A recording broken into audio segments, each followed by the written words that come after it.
So it's my pleasure to introduce you to Violeta González today. Violeta did her PhD in Barcelona at the Institute of Space Science with Francisco Castalder, who I think is connected today. And then he moved to the, well, he spent quite a few years in the UK. First at the John University in Liverpool, combined with Marshall particle physicity or something. No? In your CV say that you spent some time at the University of Moon and also at the Marshall Institute of Particle Physics. It was different. Okay, sorry. But then he also did a postdoc in Lancaster University at the Further Institution. Then he moved to the Portsmouth University at the Institute of Cosmology and Radiation with a DESI fellowship. After that, he spent some time at the Dara University at the center at Dara University, and then he was working with very much so.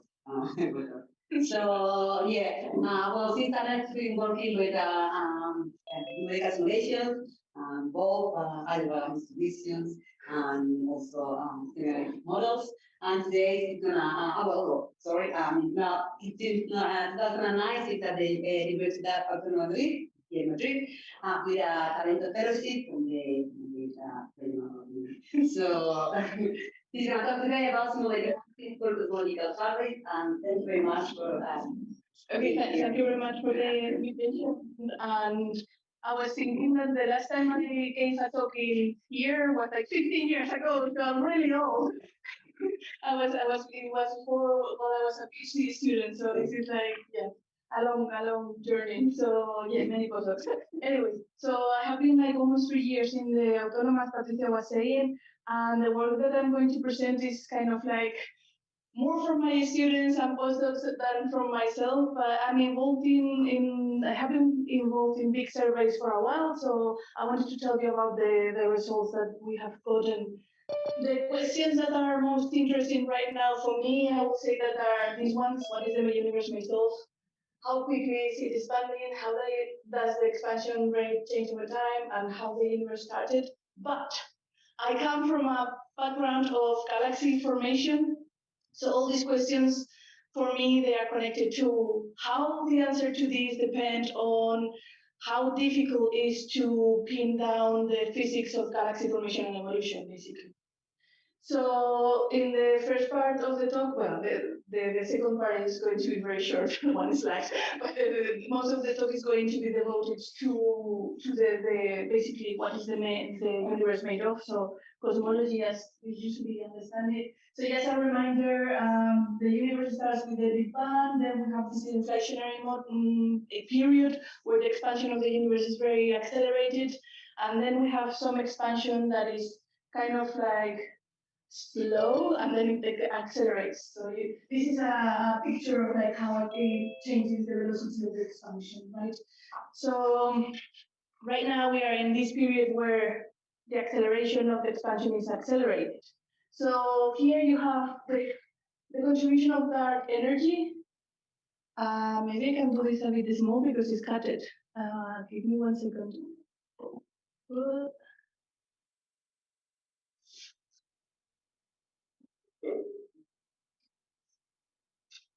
Yeah, okay. This is better, I think. Wait. Yes, okay, good. So dark energy here, and this is the universe age or redshift. I'm going to say that indistinctly in this talk. So around redshift 1, you can say that dark energy starts to dominate, it starts to become like above 20%. So today we are completely dominated by dark energy. The today picture, you have seen this many times. In the energy matter distribution, we have a contribution of dark energy that is 68%, more or less. Dark matter 27%, and then ordinary matter like 4%. Just a reminder of how weird is dark energy in this picture. So if you consider gravity, what we are used to, if you throw a pencil, it's going to come down to your hand. If you're in the presence of a lot of dark energy, what is going to happen is that you throw the pencil up, and it's going to continue moving upwards and accelerating farther away from you, right? That's the idea of dark energy. Okay, so there's a big effort on pinning down what is the nature of this weird thing that is the pressure that is going against gravity and therefore accelerating the expansion of the universe. These studies, this is a selection of studies that are trying to understand or to put constraints on the nature of dark energy. So it has been done with lensing. KIDS was finished. DES is still producing some papers. Euclid has two parts. It has the part for lensing and the part for 3D mapping with spectroscopy. And Euclid will be launched hopefully in July. Yeah, hopefully.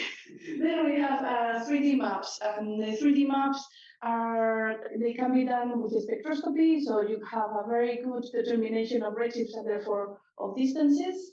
So that will be the case of 2DS. That was one of the first ones.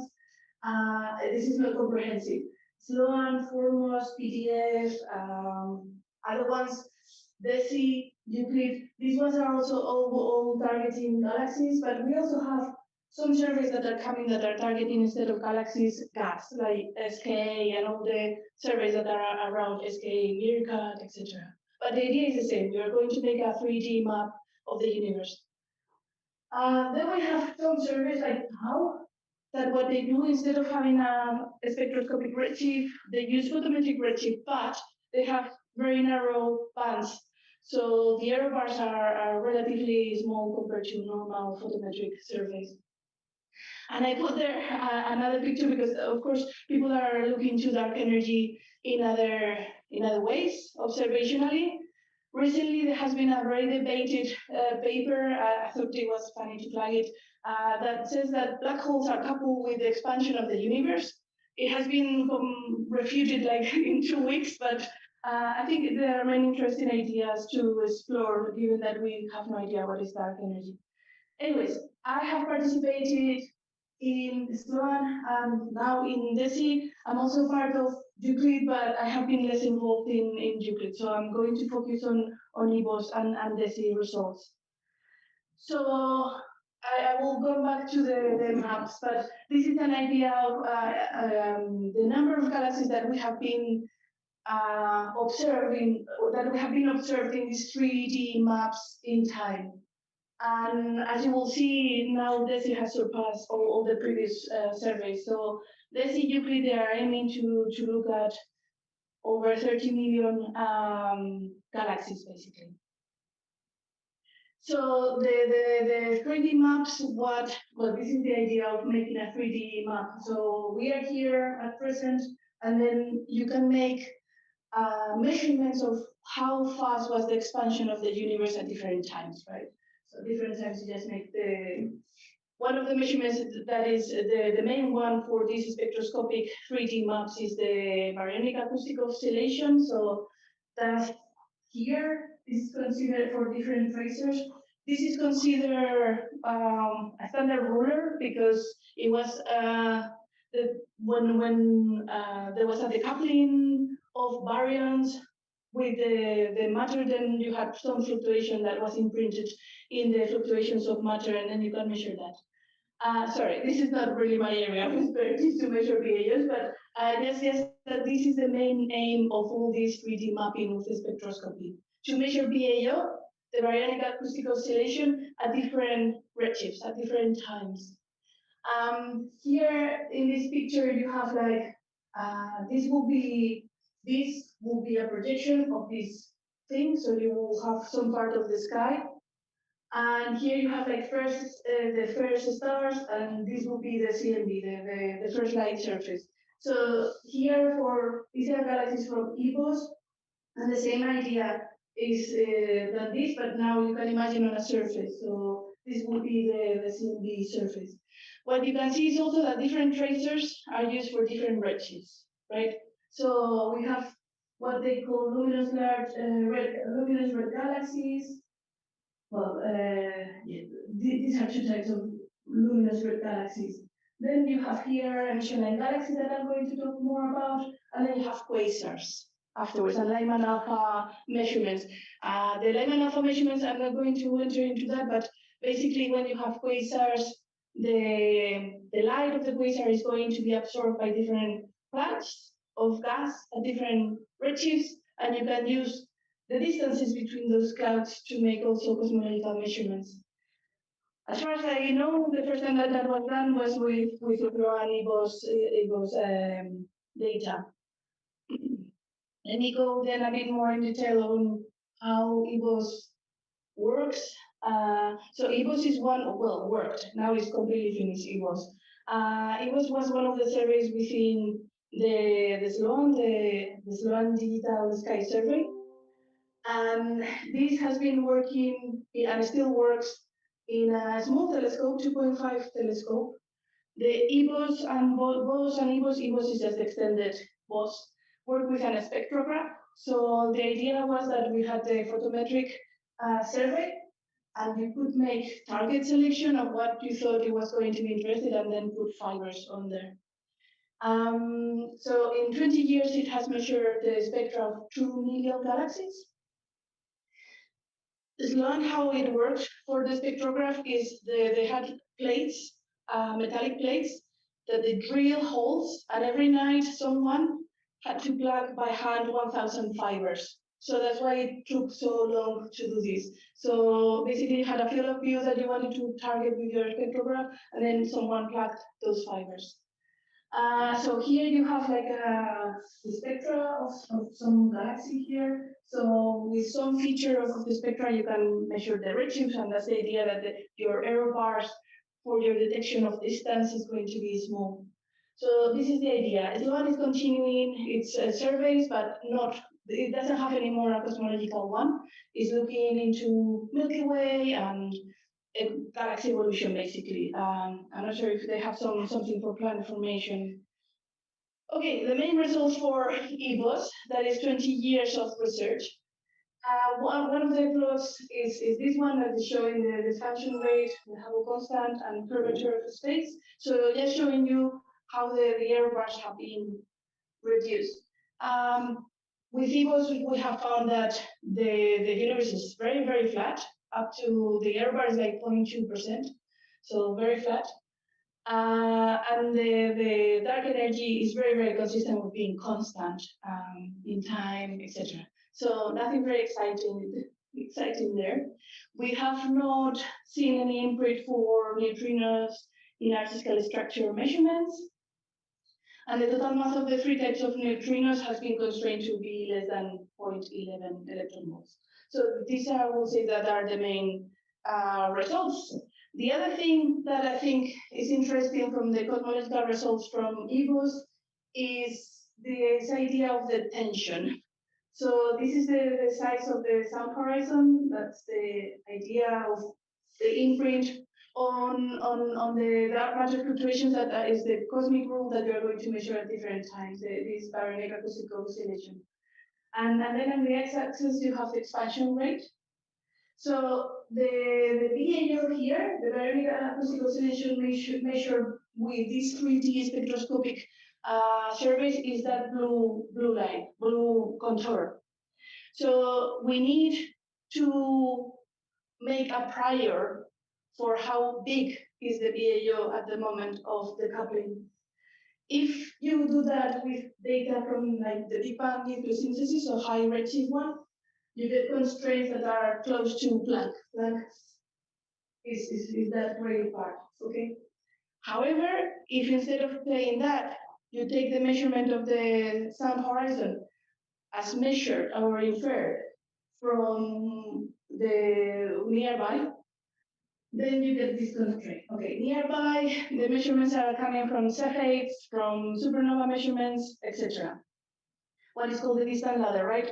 That we use different things, masers, to keep measuring distances.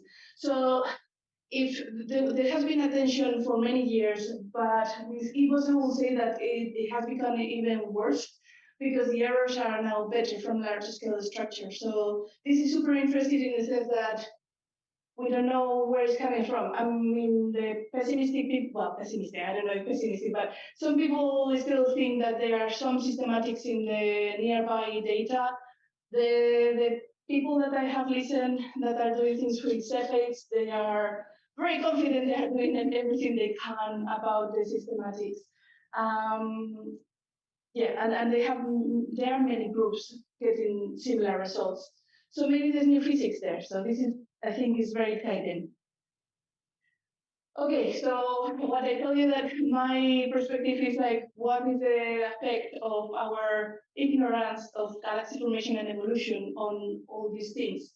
So the question is, do the galaxy formation and evolution does have an impact on all these parameters that we are inferring for cosmology? So in the y-axis you have the growth factor and then how the barrier oscillation is being distorted in one direction and the other.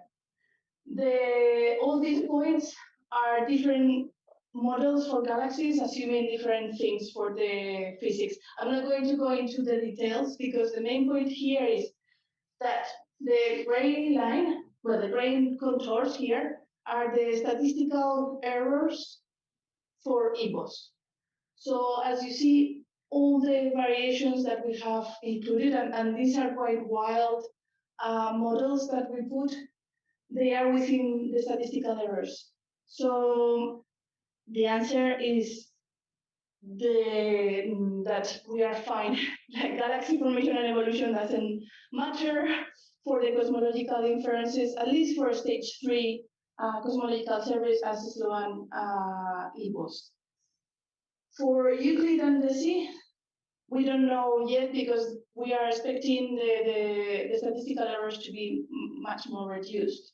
So there might be an issue. So we are doing kind of a similar work. I will explain in a bit more detail how we do that. But I just wanted to give like the overview of eBOSS and DESI, and then I go on other things. So DESI. Just to start, I'm going to tell you, instead of telling about where it is, I will tell you that in a moment. But in, I think, less than a month, all the early data release papers are going to be out. This means that there's not going to be cosmological results yet, though. But all the data is going to be publicly available if you want to play with it. So this is going to be the 1% survey, so covering 140 square degrees with over 1 million of redshifts. So if you remember, it was had 2 million redshifts in 20 years, and this has been done in 7 months. It's very impressive. So just stay tuned because in like less than a month, this is going to be public. This plot is just the last data report that we got from DESI, percentage of completeness for the survey. To the point is that we need to get the error bars, the statistical error bars that we want. We need a certain number density per tracer, right? So to be complete means that we are arriving to that number density that is the minimum to get the statistical error that we want. So the dashed line, that's going okay to achieve that goal. And as you see, we are above that line. I just put it that drawing. This plateau corresponds to the Contreras fire that did affect the telescope. Some of the mirrors were damaged, but they changed them and everything is kind of going fine now. The aim of this survey is kind of similar to eBOSS, like it's targeting close by galaxies. In this case, they call them the bright galaxies. It's a magnitude cut survey. Then we have again the luminous red galaxies that basically are red and big. Then we have the emission galaxies. I'm going to talk more about these ones. And then we have the quasar and the Lyman alpha. This thing of the clouds of hydrogen a long time. So the idea is kind of similar. The only difference is for eBOSS, the ELGs, those galaxies with spectral emission lines, they were like a tiny fraction. It was like just a kind of a test. Can we use these as cosmological probes?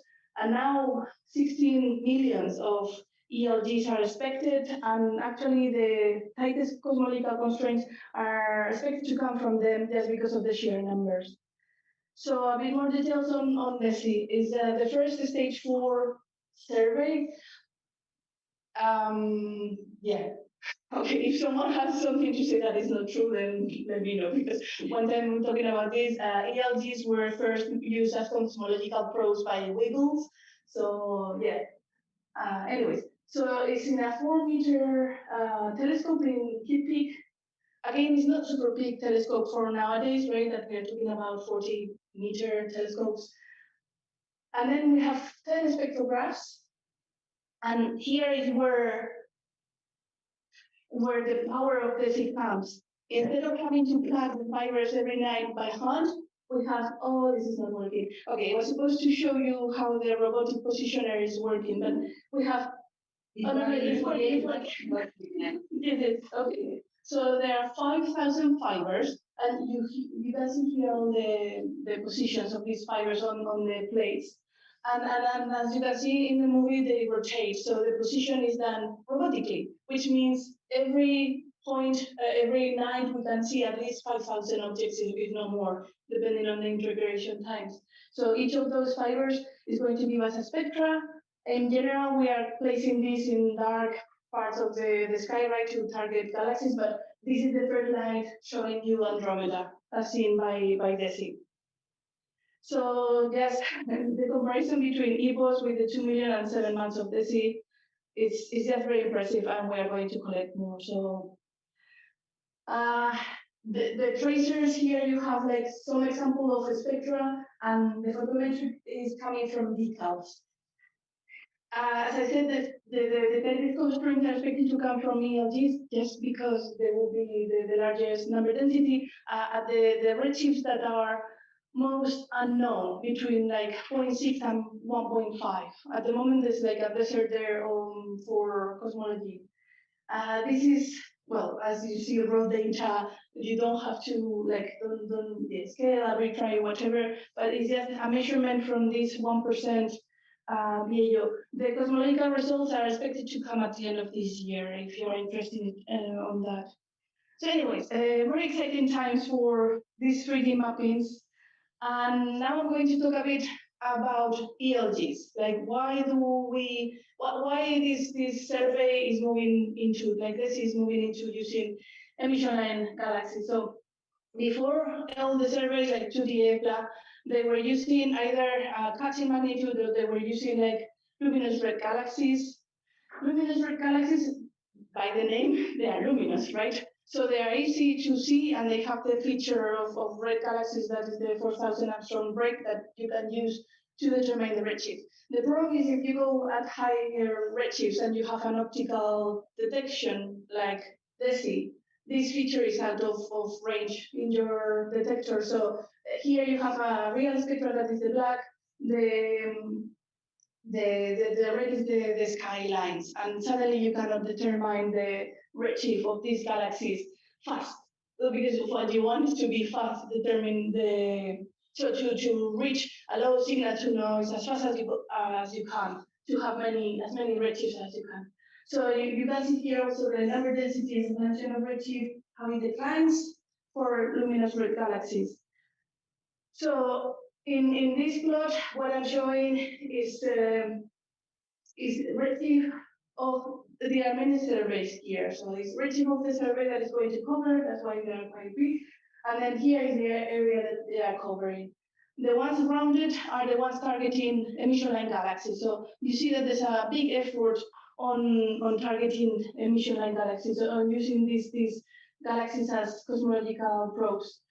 The reason to do this is what I have just mentioned, that, well, in particular for the O2 doublet, is kind of easy to determine the redshift because you have a doublet, so you can fit the redshift kind of well, much faster than if you didn't have this doublet feature. Yeah, just to mention that this is for DESI. For Euclid, they are going to target IH alpha emitters. H alpha is mixed with N2, so it's a bit more difficult to measure redshifts because you only have one line instead of, like in this case, that you have a doublet. Nevertheless, Euclid, I think, is going to be marvelous for the lensing part also. So the combination is going to give it a lot of interesting results for sure. So anyways, fast determination of the redshift. I'm going now to move on a little bit, talking about the properties of emission line galaxies, okay? So this work done in collaboration with Ginebra, Favole, and Favole, sorry, I go Favole, and other people from the Autónoma and other places. I think it's really nice, and it came out this year. What we did was to take Sloan data and try to characterize the properties of emission line galaxies. So emission line galaxies are anything with spectral lines in spectral, emission spectral lines. Okay, so we do this Sloan, so DR7 plus MPA JHU. So basically, that's a very old catalog, but we are using it because it's the catalog that provides you with lines and measurements of stellar masses and star formation rates, etc. The redshift range that we use is 0.02 to 0.22. The lower redshift range is just to get far from the local group, basically. And then what we did was to make some cuts to have a clean selection of galaxies with emission lines in H alpha, H beta, S2, N2, O2, and O3. So like all the lines that were available from those catalogs. So we are looking to all the lines. And then we classify them according to two VPT diagrams. I'm only showing you one. So it's this one, and the other one has a S2 here on the x-axis, so we can separate and start from. So okay, maybe let me come back to this in a moment. Maybe I should have put this. Maybe start again. Emission line galaxies, they have strong emission lines, and here you have a spectra that is the average for. It's not average. It's the stacked of all the spectra for eBOSS galaxies, and you can see the very strong O2 line, for example. Remember that that's our doublet. In general, these spectral emission lines are coming from star-forming regions. That's what I'm trying to picture here with the antenna. That the thin parts are going to be H alpha emission. That is, but somewhere is it? Over there. With the plot. Yes. Okay. Yes. Sorry. Yes. So that that's H alpha, but so H alpha is proportional to star formation rate. With the O2, we have a bit more complication because of metallicity, but anyway, you can see that in general, you are expecting this to come from star forming regions. So basically what you have is new stars are going to heat up the gas around them, and the gas is going to produce these lines. So the nebular part is coming from this. So we expect that most of this emission line, this flux luminosity, is coming from star-forming regions. But we know there's also some contribution from active nuclei and shocks, and also some old populations. So the question that we wanted to answer with this work with Ginebra is what happens at low redshift? What are the contributions to the luminosity function of if we split the origin of these lines into star-forming, AGN, and whatever we can split, right? Just to have an idea in quantitative idea of what is the split. So what I was explaining is that we made the split using two PPT diagrams, the typical ones, and then we also look to the equivalent widths of the lines to separate into AGNs and other like star-forming galaxies. And then we plotted the luminosity functions, split it by this, and also split it by just making a cut in the star formation. What you can see in the top panel here, I'm showing it. What you can see is that the main contribution is basically coming from star forming galaxies. Those are star forming. The passive ones are in red, and they are far below. In gray, you have there some observational data around the same redshift. So it's just agreeing with the literature. Okay, so not what we expected. Here we have the split using all the two BPTs and the equivalent widths. And I will say similar story. You're dominated by star formation. This is exactly what you expect for H alpha, but that's not exactly the case for either N2 or O3 lines, because for the part that is most luminous, you have the contribution from AGNs. So takers here are galaxies that have an active nuclei. They are kind of similar. They are on top of the star forming. So on the right part, you have maybe a domination from, well, not domination, but the contribution from AGNs is equal to star forming regions. It's not really surprising because the way that the PPT diagrams work, if you are on that part, you have a dominance of N2 and S2. But anyways, just for the purposes of maybe we can translate, we can think of this when we go to higher redshifts as things to take into account.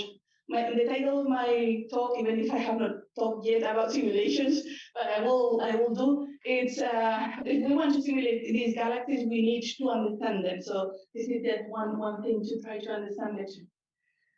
One point that is also very important conclusion from this paper is that the best fit to all these luminosity functions is a Sanders function. For people that are interested in very high galaxies, like from James Webb, this is very important because usually people use a sector or double sector function, and that's much more steep. So you need luminous things, and what we are seeing is that low redshift is preferentiated and not so steep slope. Okay, so I mentioned that I have then some work done on terms of if we have some global properties of the galaxies, like stellar mass, star formation rate. This is what we get from simulations that I will talk in a minute. How do you go from there to having spectral lines?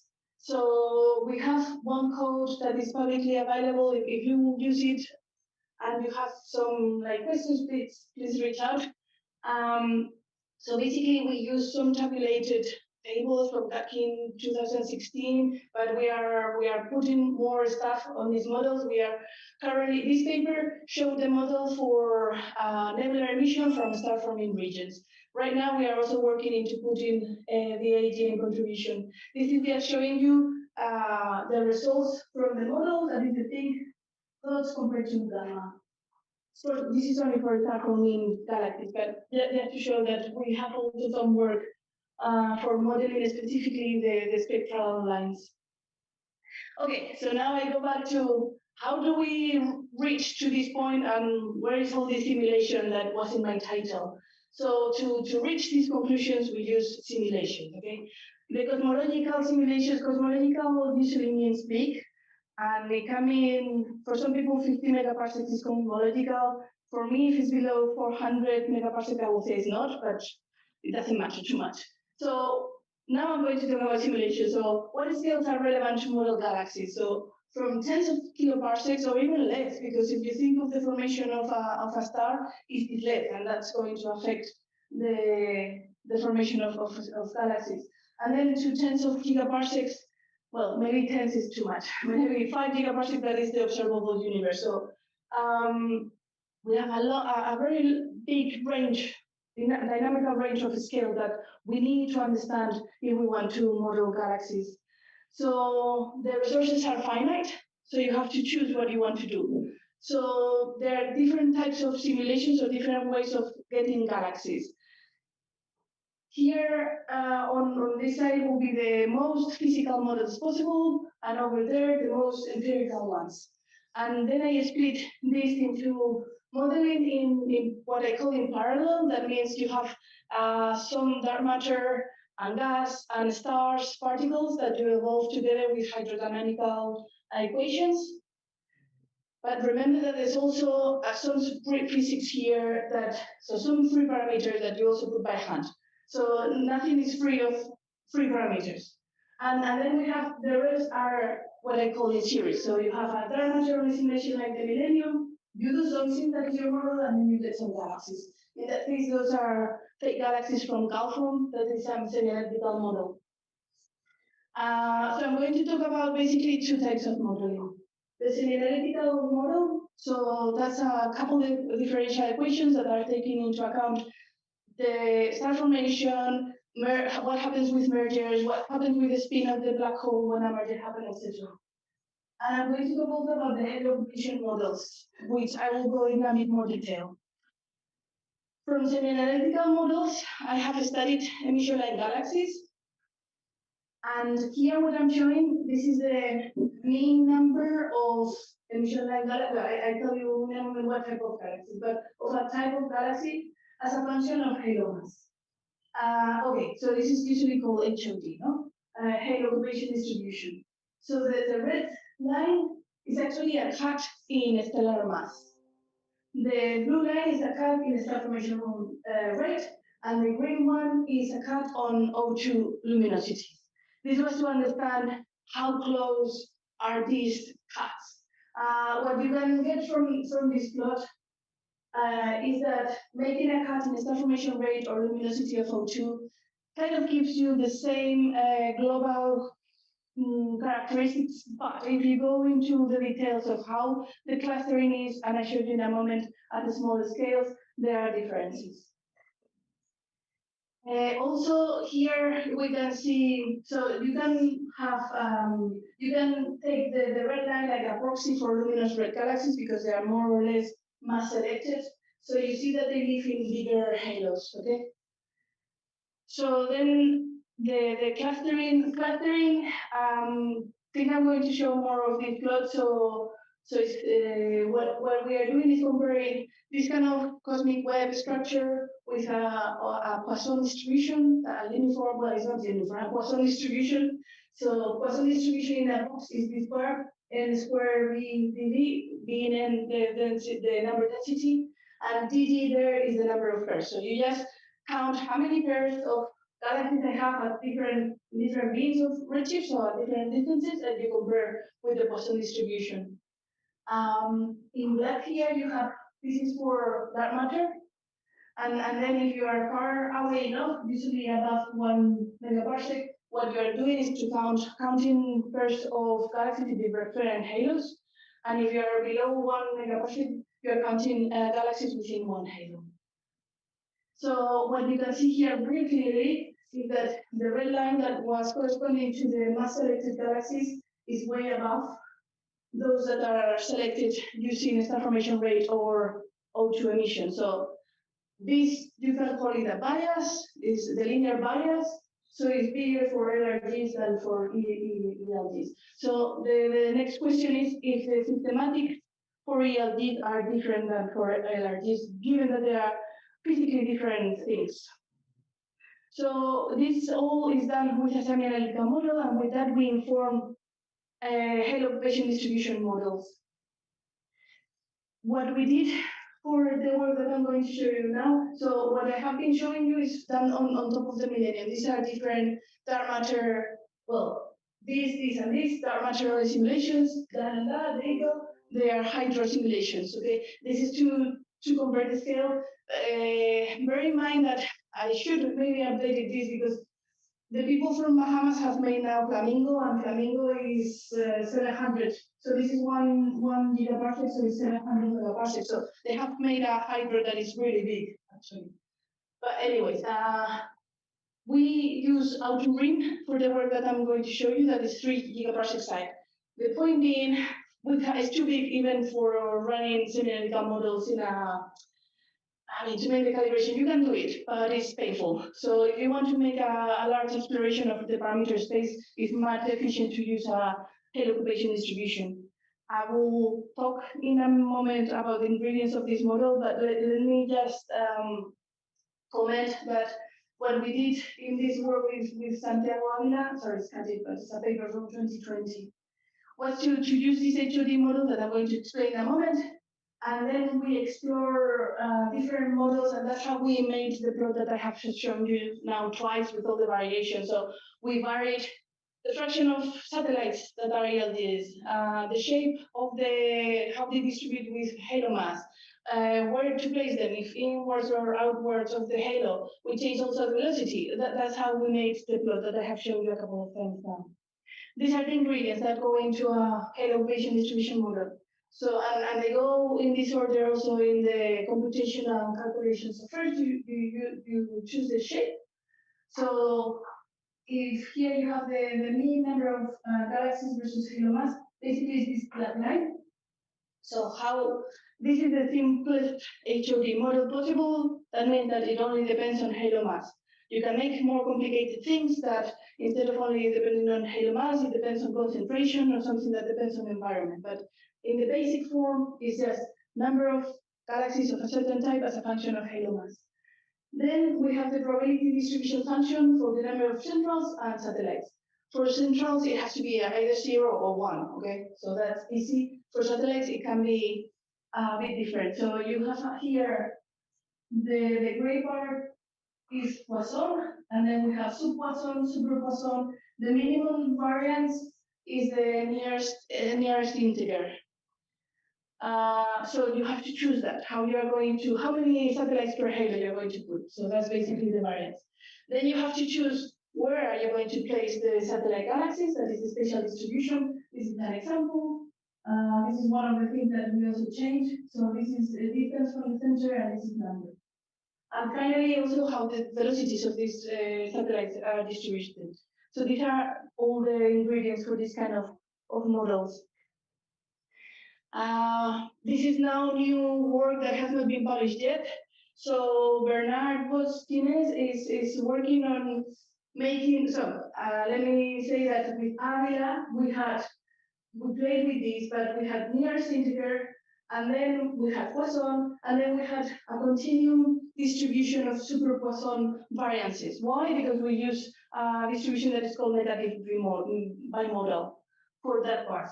But for Poisson distributions, we had only the nearest integer, that is the narrowest possible probability distribution function. So what Bernard has done is to develop a mathematical way to be able to have like a continuous variance here, or more or less continuous. There's some issues, but I don't have time to enter there. So it's basically a binomial function.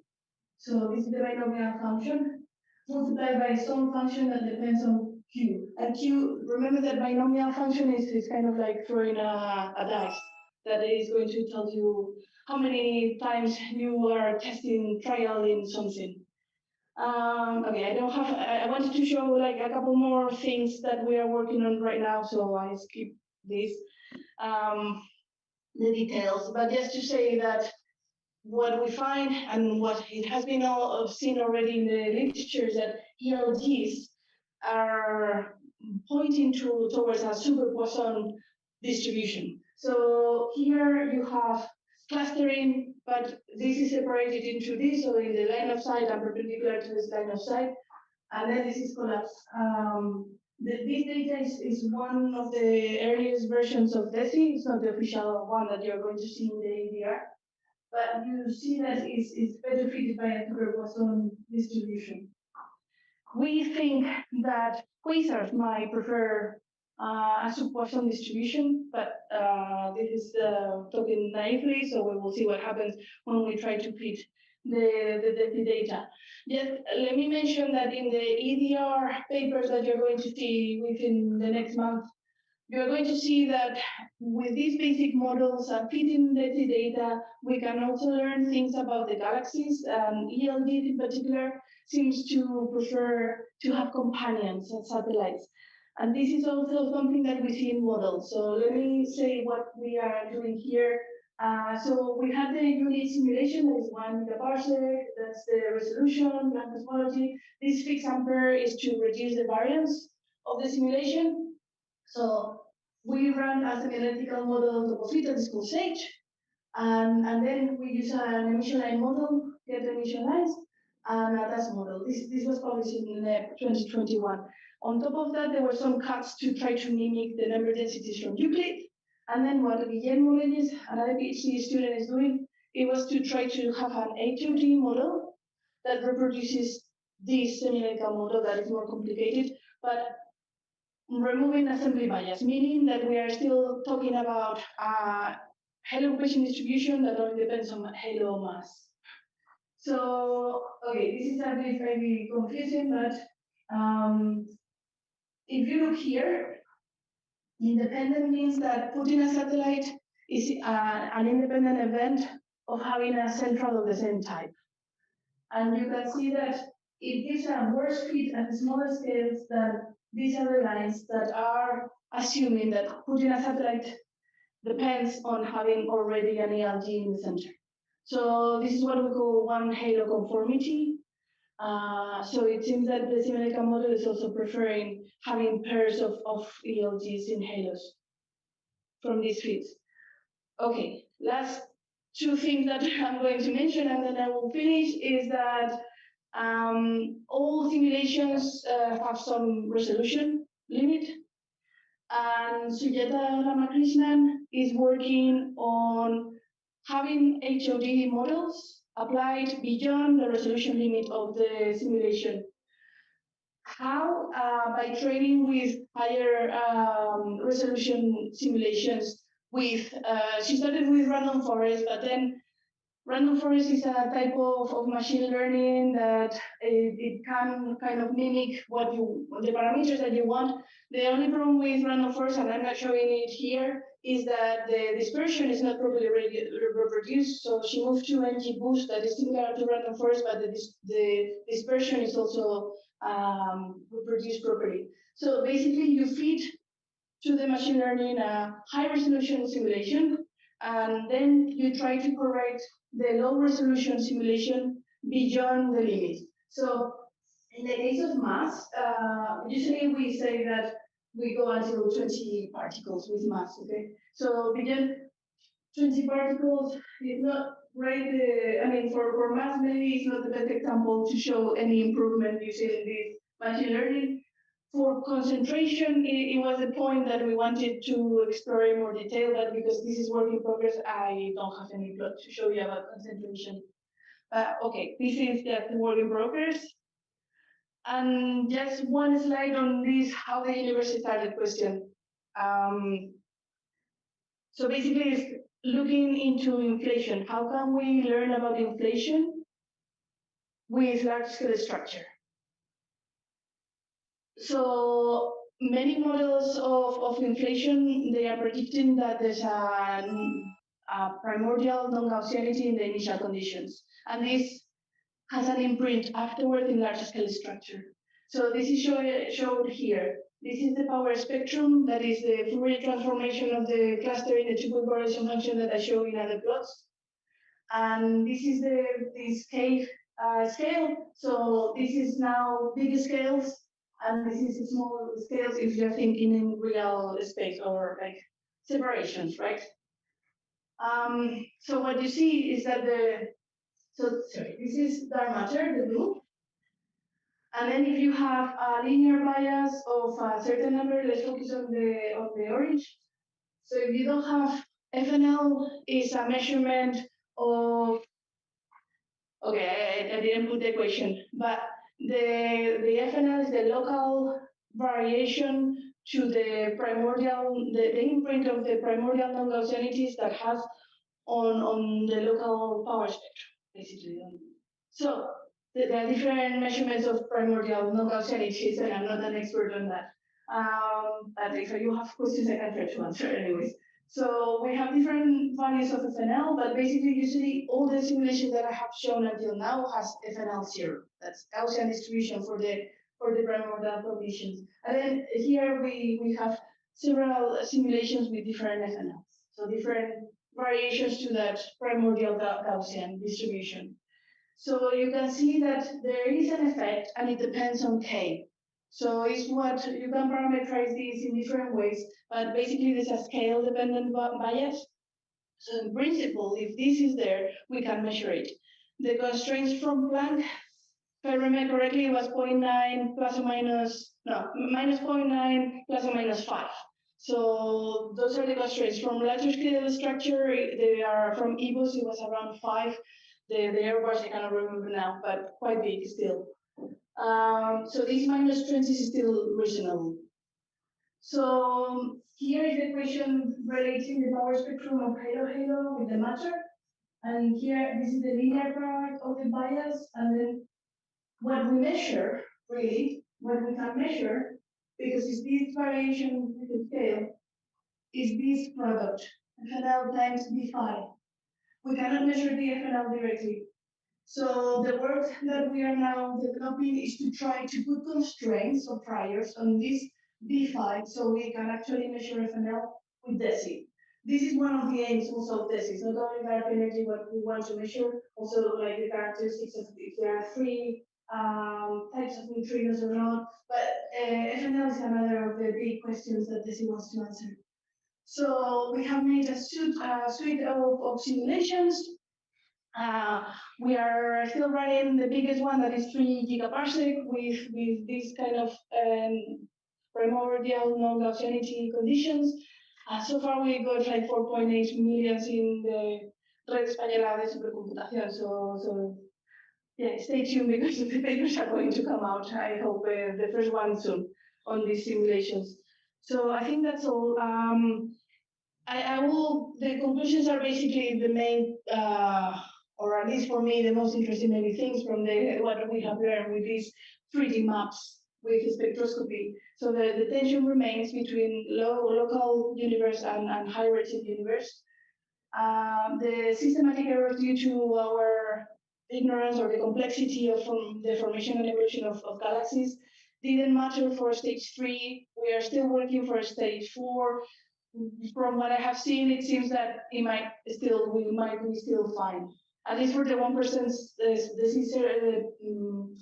the 1% survey from DESI is correct. DESI is the first stage 4 survey, and yeah, the EDR data is going to be publicly available before the summer. And then I'm working with different people in different things to try to the different tracers. I don't know what's happening. Well, okay. Yeah, okay, well, I'm done now. So thank you.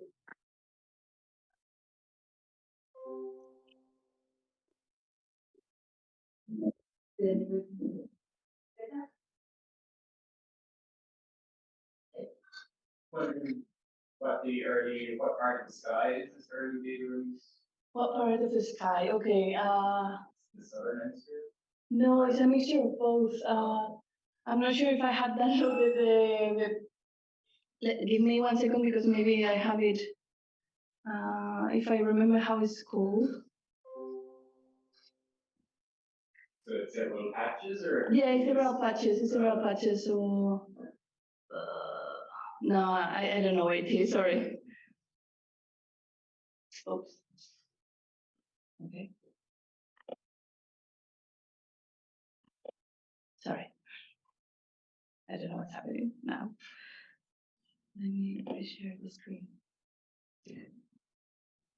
So this is going to cover like the aim is 1,400 square degrees, so it's a large part. It's going to cover all the DES part, the ELGs part.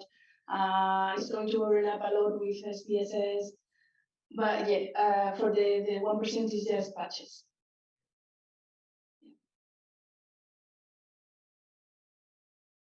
Can I take a couple of words about the biases, the selection biases of these surveys? Because what I remember at least in the beginning, it's about because you put fibers in certain regions with the previous survey with both probably. Nowadays, this DESI looks like more a blind survey. No, it's not blind. It's not blind. It's the same idea. We have a pre-selection of targets. So for ELGs, that's the one that I'm most familiar with. You have color cuts, and you think like those are going to be ELGs. Then you put the fiber, and actually ELGs they are the worst of all the tracers because the failure percentage is quite high. Like they end up not being ELGs, or the redshift is below what we think.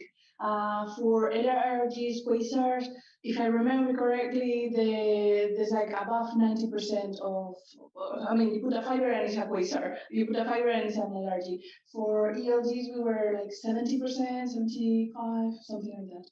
And how that affected, I mean?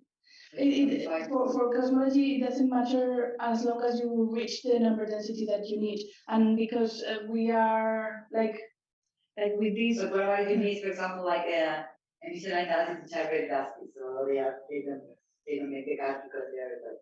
Yes, but for okay, I mean, we can get into the details of our HODs, like try to take these things into account. But in general, Okay, the only thing is very, like very important. you have a dot and you just measure you don't care too much, or cosmologists don't care too much about exactly what is the type of galaxy.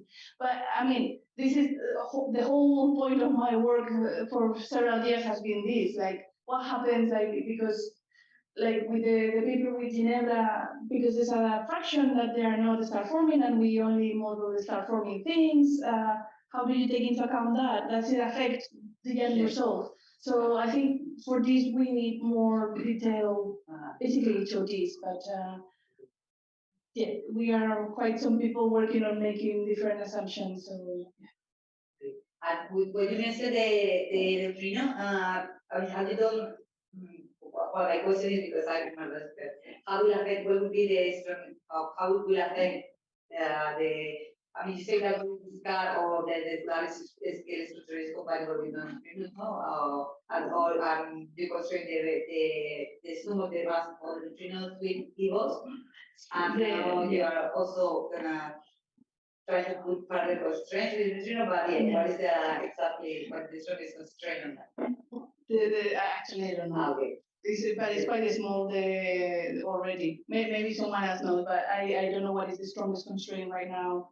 I don't know if it comes from Earth experiments. Actually, I'm not sure. Okay. But you look at the curve. I mean,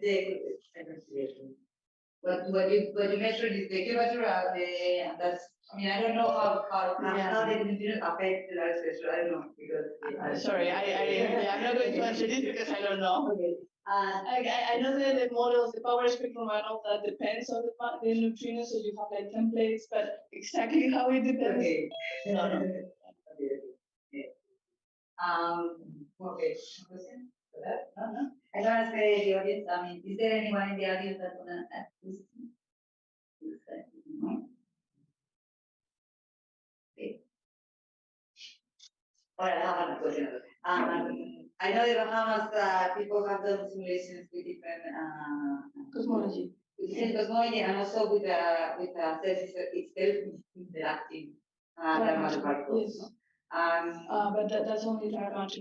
Okay. It's not hydro. Okay. It's not hydro. Okay. Yeah. Okay. Yeah. I don't think they know how to do hydro with self-interacting dark matter as far as I know. So yeah. I'm general question is probably that okay, yeah. But you think we could the strongest constraint on that to all the all the forms are basically a lot. Well, I'm hoping it's but I mean, I think people say that lensing is going to be bigger constraint, but yeah, I'm not sure. Like I'm optimistic for DESI. I'm a bit worried about all the impact that all these satellites, Starlink and Samsung and whatever are going to have, because I mean, until now, analyzing the data has been relatively easy, but I don't know. Removing the studies are showing that it's okay, but I'm not sure. Do you think will affect? I mean, it's going to affect, right? But people can mitigate it so far, right? I mean, Starlight, not the movie ones. I mean, you have the ones that are right, and they are there already. I mean, they haven't affected yet. They could not affect it because the new ones are recovered. I mean, they have a coverage, so they don't reflect the light. There was a mitigation group. I'm not sure, like. Okay. Yeah. Okay. No, I mean, people say more about it. So. Yeah. I didn't know it was such a problem like we screw up like all of the data. It's going to add more systematic right to the analysis. So yeah. I don't know, it works maybe a little bit, not really too much. But. Okay. Well, thank you very much. There is any other question? Thank you again, Violeta. Thank you.